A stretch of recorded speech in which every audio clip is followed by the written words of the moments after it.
So CNN was out here and they're trying to paper over Kamala's terrible record. So they brought this guy out. His name is Ian Sams. You know him as a spokesperson. Excuse me. You don't want to gender him misappropriately, but he is. Oh, sorry, did it again. Ian is here and he is going to be delivering his rebuttal to any criticisms of Kamala. But the bottom line here, when you look at a metric like grocery prices, they're up still 20% compared to 4 years ago. And Harris was asked recently on the debate stage whether she thinks Americans are better off now than 4 years ago. And she didn't directly answer that question. So I'll ask you, does she think Americans are better off now or not?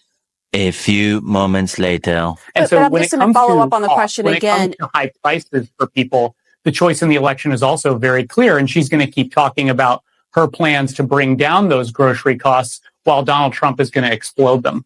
But let me just follow up then on that, because you said her plan to bring down grocery costs, as you Republicans would argue, well, they've gone up under the Biden-Harris administration. I'll ask the question again.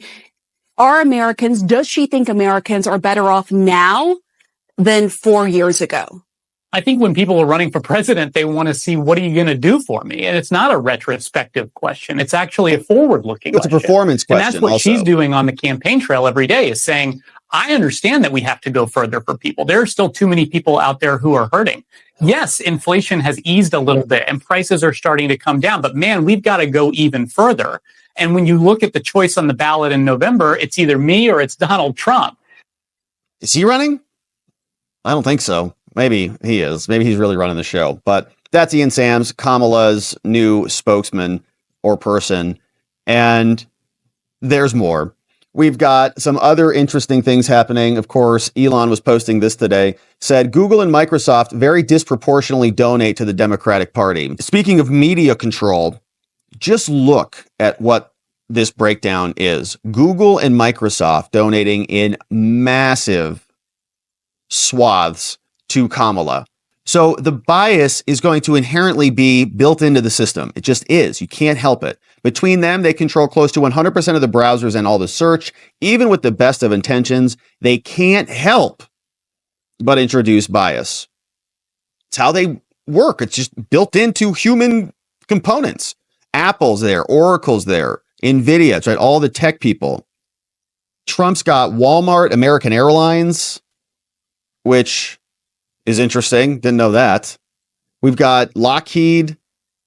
And I'm wondering if there's a compare and contrast between the two. But even look at these. Like, these numbers are just tiny compared. American Airlines, $134,000, I guess, is the biggest. And that's not even 134,000. It's like the 10th down from Boeing. Like, Boeing's 136. 134th would be between Netflix and Morgan Stanley. So 1, 2, 3, 4, 5, 6, 7, 8, 9, 10. Literally 10 other companies that are donating more than the biggest donating company on the right. And they're like the party of the people, right? Of like the working man. It's all the tech bros.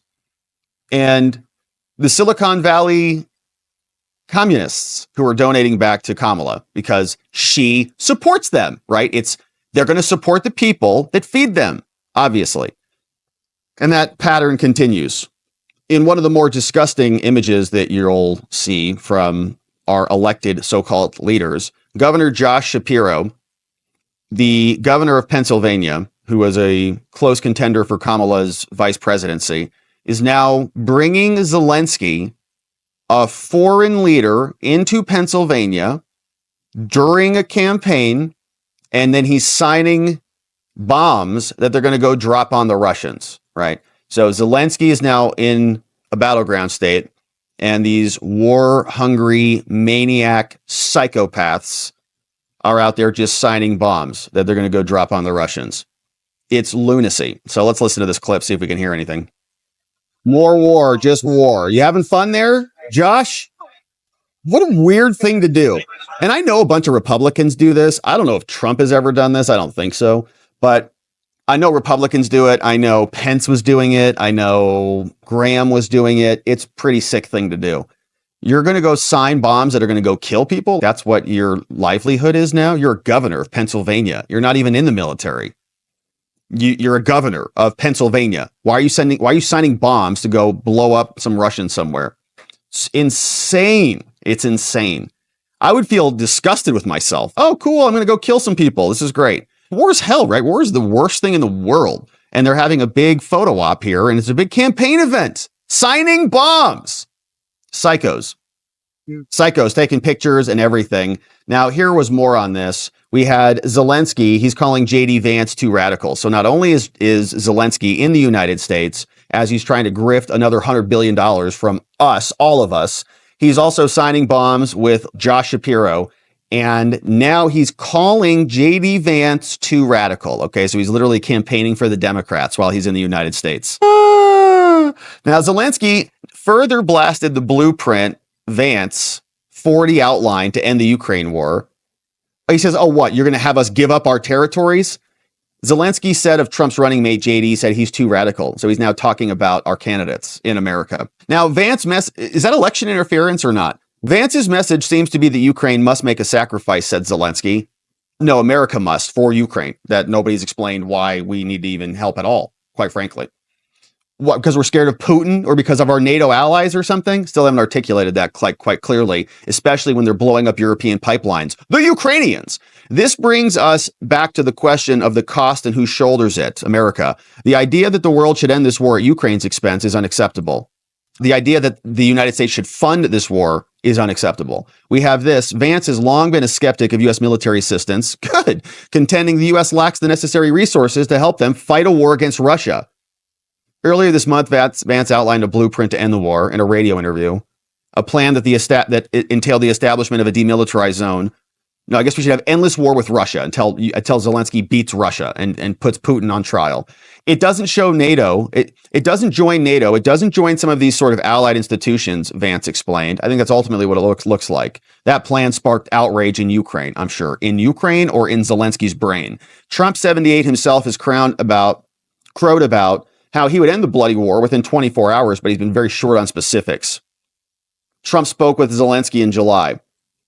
For us, these dangerous signals coming as they do from a potential vice president, said Zelensky. I should say that it hasn't been like this with Trump. He and I talked on the phone. Oh, so Zelensky's trying to create a wedge between Trump and JD. So Trump and I talked on the phone, and his message was as positive as it could be from my point of view. And I understand, I will lend support and so on, Zelensky told the outlet. So now Zelensky is revealing inside conversations with Trump as well. This guy's a piece of work, man. He says, I don't take Vance's words seriously. You should, because he's going to win and he's going to be the vice president. Zelensky argued that if Vance's policies were going to go into effect, then America is headed for a global conflict. What? We're already in one. Dummy. Hello. What are you talking about? You're in one right now.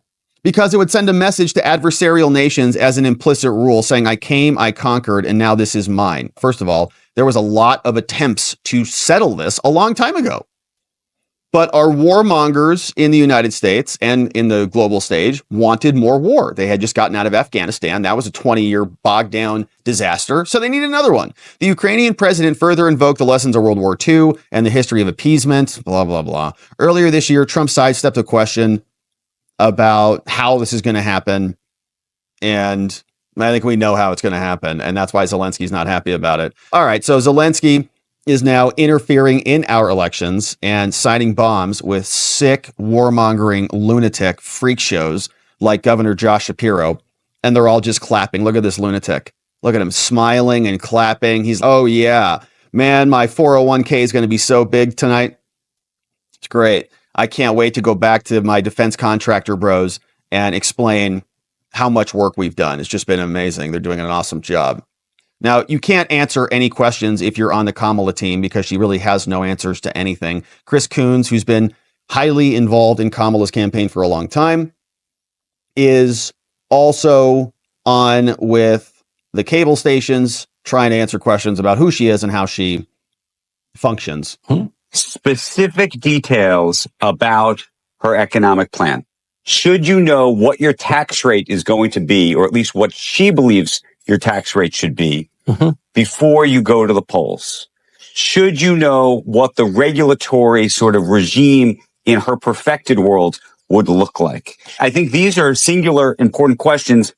And you could say, maybe you're not supposed to know these things, but I think that's what people want to understand.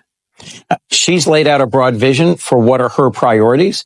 And I think your average American voter's got to look at the chaos, the unpredictability, the sort of careening around the field of the former president. And a vice president who says, to your point, we're going to keep a lot of the same policies and agendas. The first thing she came out with in terms of an economic policy, and it upset some in my caucus, was a proposal for a cap gains rate increase that was lower than what President Biden had been looking for.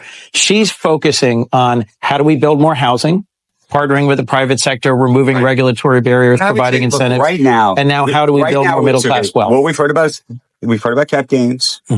We've heard about $50,000 for small businesses. We've heard about building as more a deduction, housing supply not cash, and offering $25,000 to folks, who are first time buyers. And we've heard about no tax on tips. Those are the 5 specifics that I can give you. And what do you know about Donald Trump's tax and regulatory my question is, there's probably 5 or maybe 10 other specifics that I think most people would want to know. What about salt? I'm sorry? What about salt? The Salt. Look, I can't tell you exactly where that will come down. Yeah. Okay. That's exactly right. So they have their little dumb talking points about tax deductions and new homes and all the things, but broad economic policy, they're lost. They're confused. Don't have good answers on that.